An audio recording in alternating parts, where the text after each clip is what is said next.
بسم اللہ الرحمن الرحیم۔ السلام علیکم۔ نبی اکرم صلی اللہ علیہ وسلم نے فرمایا، 3 قسم کے لوگوں سے اللہ تعالیٰ محبت کرتا ہے اور 3 قسم کے لوگوں سے نفرت۔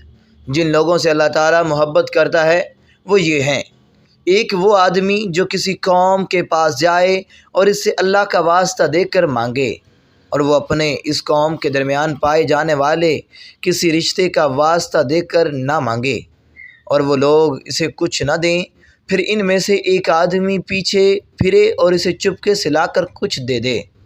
اس کے عطیہ کو اللہ تعالیٰ اور جس کو دیا ہے اس کے سوا کوئی نہ جانے۔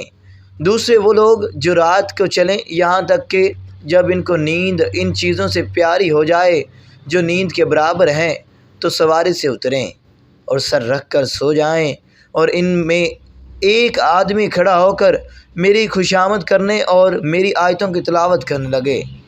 تیسرا وہ آدمی جو کسی سریہ میں ہو اور دشمن سے مقابلہ ہو تو اس کے ساتھی ہار جائیں، پھر بھی وہ سینہ سپر کر کے آگے بڑھے یہاں تک کہ مارا جائے یا فتح حاصل ہو جائے۔